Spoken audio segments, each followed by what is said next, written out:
At least 6 federal prosecutors in Minnesota have quit amid pressure from Justice Department leaders in the investigation into the fatal shooting by an ICE officer of Renee Good. Meanwhile, the president's contemplating what to do amid protests in Iran. His speech in Michigan about the economy may have been overshadowed by his reaction to a factory worker heckling him, and there are developments surrounding Greenland as well. To discuss all that and other developments in politics, as we do each Wednesday, we are joined now by University of Houston political science lecturer Nancy Sims and party politics co-host and UH political science professor Jeronimo Cortina. Nancy, Jeronimo, good morning. Good morning, Good morning, Craig. Okay, so first of all, according to NPR and Minnesota Public Radio, these federal prosecutors who have quit say Justice Department leadership has been pressing them to find dirt on Good's widow instead of focusing on the ICE agent who shot her. I guess, first of all, that can't be a surprise, right?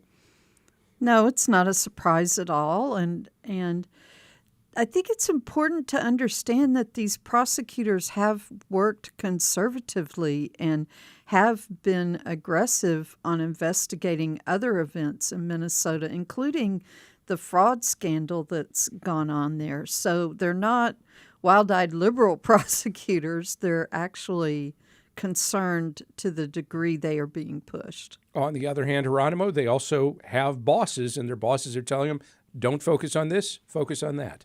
Yeah, and that's, I think, the main gist of these, of them stepping away.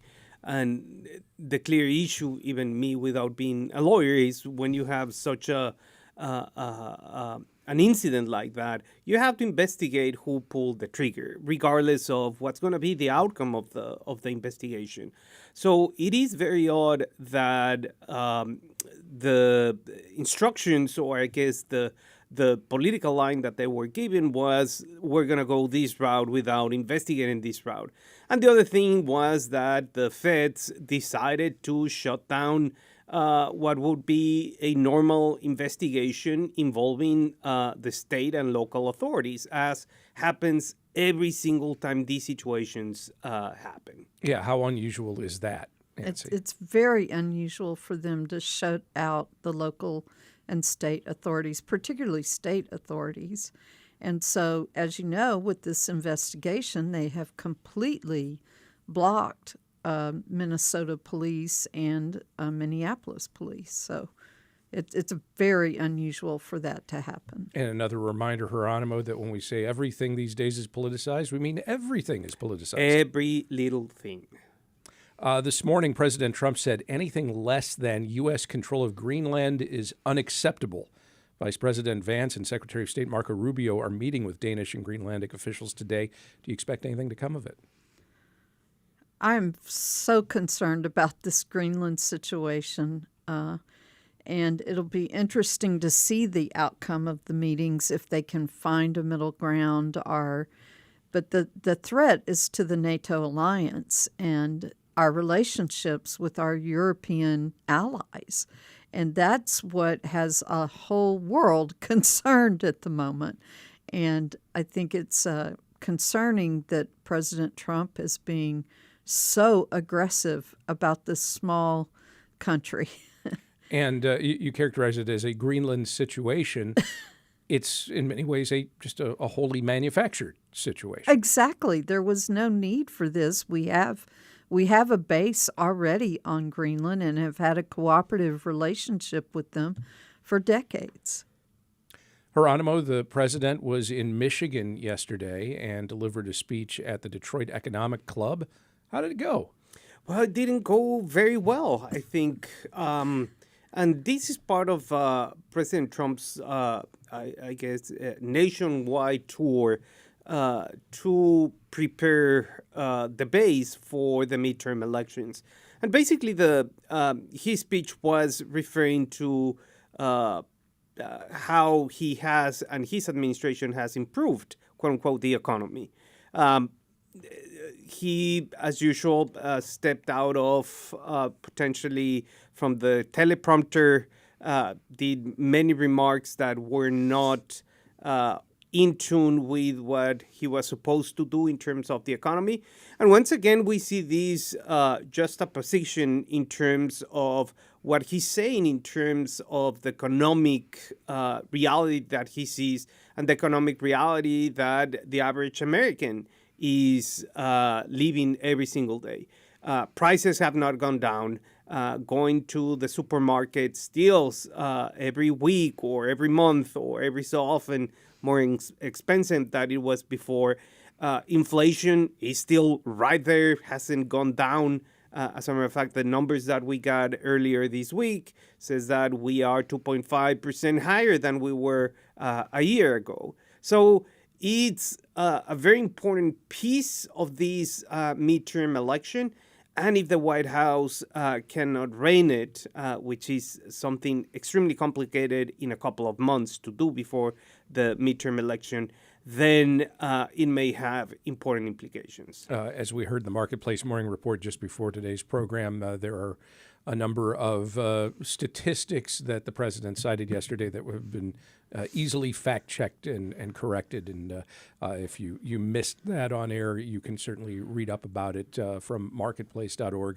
You can also read more economic news surrounding the president at npr.org. Go ahead, Nancy. Yeah, that's President Trump. We all know he exaggerates a little bit, and he seemed to get a bit carried away with that. And I think one of the most significant outcomes of that speech yesterday was how the markets reacted. They didn't like it, and they don't like him investigating the Fed chair, and they're worried about the Fed independence. And so, the markets reacted poorly, and that was the exact opposite of what he was trying to do. Yeah, the president's focus on the economy also comes amid the latest report from the Department of Labor on inflation. And in addition to that rate of, I think you said 2.5%, Jeronimo, it pretty much stayed where it was from November to December.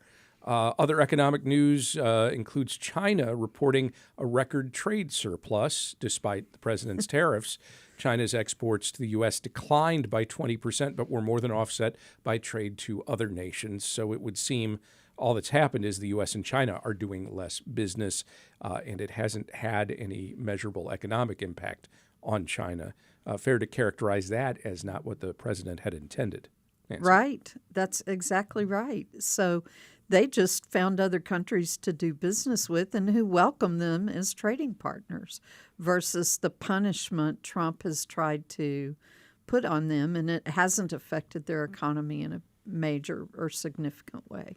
During his trip to Michigan yesterday, the president also visited a factory in Detroit where a worker apparently shouted at him and called him a pedophile protector, I assume in reference to the president's attempts to stall release of the still largely redacted Epstein files.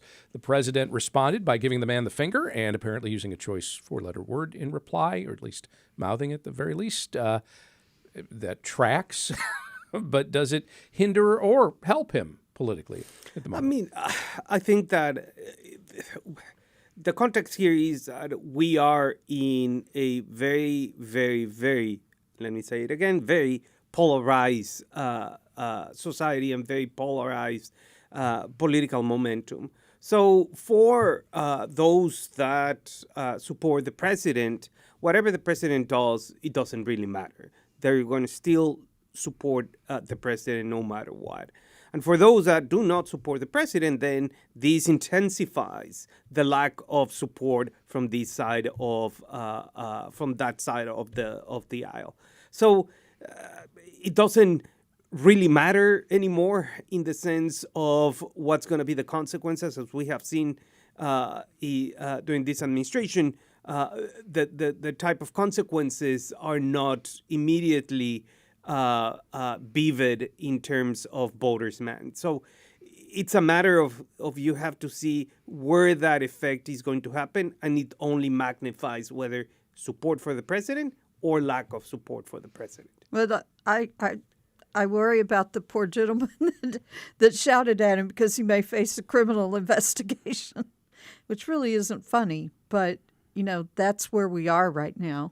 If the president doesn't like you or something you do, it will evoke an investigation of some kind. One more thing we should talk about, of course, is that we're watching developments in Iran closely as the regime there has waged a deadly crackdown on protesters.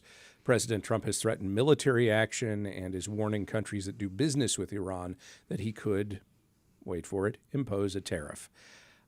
Is a threat like that going to have any impact in light of circumstances there at the moment? Well, I mean, we don't know.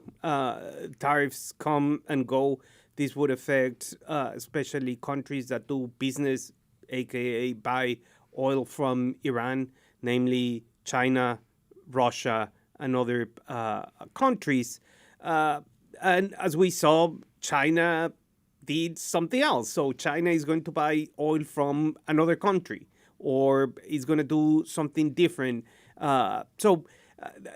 The problem here is how we conceptualize these situations, right? We saw, for example, the U.S. intervention in Venezuela, and that was it. Seems to be no follow-up plan. Situation on the ground over there is not stable at all. So we don't know what does the president means when he says help is on the way. What does exactly that mean, right? Iran is not Venezuela for a lot of those purposes. So it is a very complicated situation. And once the president says something, more likely than not, is going to be implemented either like what exactly he says or something else. So we just have to wait and see what's going to happen. I think the bigger concern is, does he intervene with troops and military action in Iran to protect these protesters? Meanwhile, stateside, we have a lot of protests going on that are turning very dark, and it's concerning. It's like he's saying one thing on one hand and another thing on the other. Jeronimo Cortina is the co-host of Houston Public Media's Party Politics program. You can catch it Friday nights at 7:30 on News 88.7, Friday night at 8 o'clock on Houston Public Media TV 8. It's also available on YouTube as well, and wherever you get your podcasts. Jeronimo is also a political science professor at the University of Houston. That is where Nancy Sims is a political science lecturer as well. Nancy, Jeronimo, thank you both very much. Thank you. you. Thank you, Craig.